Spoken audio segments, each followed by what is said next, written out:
হিন্দু ধর্মের গ্রন্থ থেকে আমি আপনাদেরকে দলিল দিই সংক্ষিপ্তভাবে। আজকে হিন্দু ধর্মের একটা ধর্মীয় গ্রন্থ থেকে নবীজি রহমতের নবী, নবীজি আসবেন, এটার বিবরণ দিব। আরেকটা বিবরণ দিব খ্রিস্টান, ওই যে আমাদের সমাজে গারো আছে না নাই, গারোরা কিন্তু মূলত খ্রিস্টান না, আলাদা সংস্কৃতি, আলাদা ঐচিত্র্য তাদের। গারো ইতিহাস নিয়ে আমি যতটুকু অধ্যয়ন করেছি, বিভিন্ন ধর্ম নিয়ে আমি পড়াশোনা করছি, বিভিন্ন ধর্মের বাণী প্রচারের জন্য মানুষের মাঝে চেষ্টা করতেছি, দোয়া করবেন আমার জন্য। গারোরা মূলত খ্রিস্টান না, কিন্তু একটা সময় গারোদেরকে খ্রিস্টানরা বুঝায় আমাদের সমাজ থেকে গারো বানাইছে। তখন আমরা অনেকেই সভ্য শিক্ষিত মানুষগুলো চুপ করে বসেছিলাম। আজ যখন মধুপুর, টাঙ্গাইল, গড়ে বিভিন্ন অঞ্চলে, আমরা উত্তরবঙ্গের বিভিন্ন অঞ্চলে হিন্দু গারোদেরকে ইসলামের দাওয়াত দিতে চাই, এটা তো আমাদের নৈতিক দায়িত্ব, ইমানি দায়িত্ব। আল্লাহ নবী তো এই কাজটাই করেছেন না? তখন অনেক গারো হিন্দুরা আমাদেরকে প্রশ্ন করে, হুজুর এতদিন কোথায় ছিলেন?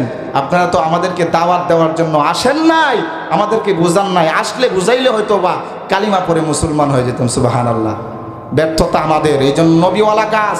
হিন্দুকে দেখলে ঘৃণা করবেন না, খ্রিস্টান গারোকে দেখলে ঘৃণা করবেন না, ডাক দিয়া নিয়া বাগপাড়া বাজারে, গুসগাঁও বাজারে একটা চা খাওয়াবেন, ইসলামের দাওয়াতটা মসজিদের ইমামরে টান দেন, হুজুর এই গারোরা ইসলামের দাওয়াতটা দিয়ে দেন, একটা চা খাওয়াবেন। পারবেন না ইনশাআল্লাহ? নবীর কাজ এটা, সরাসরি আমার আপনার নবী এই কাজ করেছেন। কন্যা সুবহানাল্লাহ।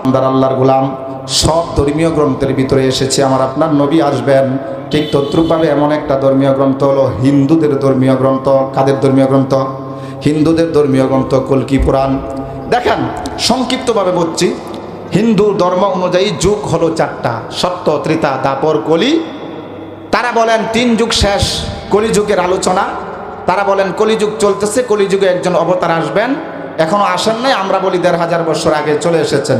এটা হলো হিন্দু ধর্মীয় গ্রন্থ, হিন্দুদের কল্কি পুরাণ। অনেক ঠাকুর মশাইদের সাথেও কথা হয়েছে, বলেছি বিভিন্ন অঞ্চলে, সারা বাংলাদেশে চ্যালেঞ্জ করেছি, আল্লাহ এক, আল্লাহ এক, তার কোনো দ্বিতীয় নাই। আর মুহাম্মদ নবী, আপনারা কল্কি পুরাণ, কল্কি অবতার বলতে যেটা বোঝেন, একমাত্র মুহাম্মদ নবী। এই কথা যদি মিথ্যা প্রমাণ করতে পারেন, পুরা ময়মনসিংহের সমস্ত ঠাকুর মশাইদের প্রতি আমার ওপেন চ্যালেঞ্জ আজকের এই ময়দান থেকে। আমি নিজে স্টেজে বসে কান কেটে চলে যাব। আর যদি না পারেন আমার এই কথাগুলোর মিথ্যা প্রমাণ করতে, তাহলে আমিও আপনাদেরকে বলবো, সকল মন্দিরের ঠাকুররা এখানে উপস্থিত জনতার সামনে কালিমা পড়ে মুসলমান হতে হবে। কথা বলেন ঠিক কিনা? হিন্দু ধর্মের ধর্মীয় গ্রন্থ কল্কি পুরাণ। কল্কি পুরাণে এসেছে কলিযুগের কল্কি অবতার যিনি আসবেন, তার নাম হবে নরাশংস। কন্যা সুবহানাল্লাহ। নরাশংস এটা হচ্ছে সংস্কৃত ভাষা, যার বাংলা অর্থ হলো প্রশংসিত, আরবি হলো মুহাম্মদ।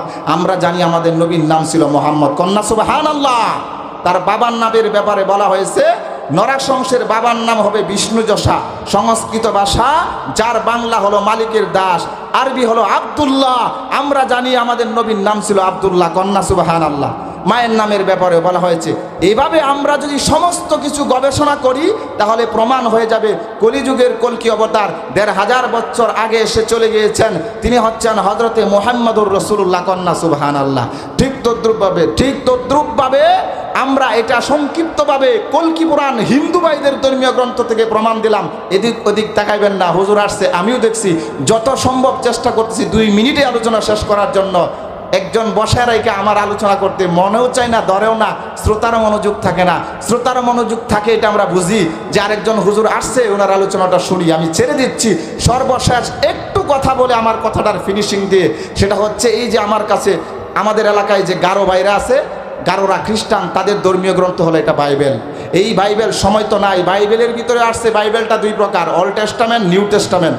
এই বাইবেলের ভিতরে আসছে নবী মুহাম্মদ আসবে, এই বিবরণী আছে, খুলে দেখাইতে পারলাম না সময়ের অভাবের কারণে।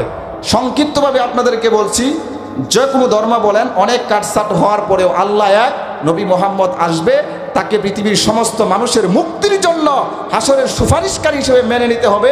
এই কথার প্রমাণ আছে। যেই কোনো মুহূর্তে যেই কোনো ঠাকুর এবং খ্রিস্ট ধর্মের ফাদার যাজক যদি বসতে চাই, ইনশাআল্লাহ আমি অদম এই দুবরা থানার উলামায়ে কেরামের পক্ষ থেকে বসতে চাই। কথা বলেন ঠিক কিনা? কোনো হিন্দু ধর্মের ঠাকুর, কোনো খ্রিস্টান ধর্মের ফাদার কোনো মানুষ লাগবে না। আমি এই অদমকে যদি পরাজিত করতে পারে, আমি যেই রেফারেন্সগুলো দিব বিভিন্ন ধর্ম থেকে মিথ্যা প্রমাণ করতে পারে, আমি নিজে কান কেটে চলে যাব ইনশাআল্লাহ। এতটুকু হিম্মত বিভিন্ন ধর্ম নিয়ে পড়াশোনা করার পর অন্তরে জাগ্রত হয়েছে। আপনাদের বোঝার দরকার আছে না নাই? এজন্য গারো হিন্দুদেরকে দাওয়াত দিবেন। নবীর মিশন, নবী ডাইরেক্ট দাওয়াত দিচ্ছেন। নবী বলেন, মান আসলামা আলা রাজুলিন ইয়াদাই ওয়াজাবাত লাহুল জান্নাহ। যার হাতে আমার একজন উম্মত কালিমা পড়ে মুসলমান হইল, নবী বলেন তার জন্য আমি নবীর সুপারিশ ওয়াজিব, জান্নাত ওয়াজিব। কন্যা সুবহানাল্লাহ। ইনশাআল্লাহ আপনাদের ইব্রতের জন্য, আপনাদের উৎসাহটাকে বাড়ানোর জন্যই সর্বশেষ যে কথাটা বলে আমি শেষ করছি।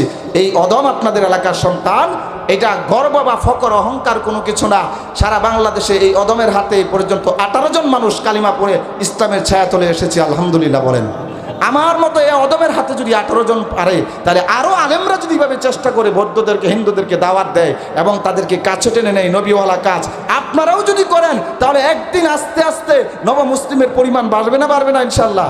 আল্লাহ তাআলা আমাদেরকে নবীর যেই মহব্বত নিয়ে আলোচনা করা হয়েছে, যদিও কথার ফিনিশিং দিতে পারলাম না সময়ের কারণে, তাহলে নবীর মহব্বত সাহাবায়ে কেরামের প্রতি আমাদের করা লাগবে। আর নবীর মহব্বত করতে গেলে নবী যেই কাজ করেছেন, হিন্দু খ্রিস্টানদেরকে দাওয়াত দিয়েছেন, আমাদেরও এই কাজ করা লাগবে। আল্লাহ নবীর প্রতি মহব্বত স্থাপন করে নবীকে আমাদের জন্য সুপারিশকারী নবী বানায়া এই কাজগুলো আমাদেরকে করে মরার তৌফিক দান করুক, কবরে যাওয়ার তৌফিক দান করুক। ওয়া আখিরি দাওয়ানা আলহামদুলিল্লাহি রাব্বিল আলামিন। আসসালামু আলাইকুম ওয়া রাহমাতুল্লাহি ওয়া বারাকাতুহু।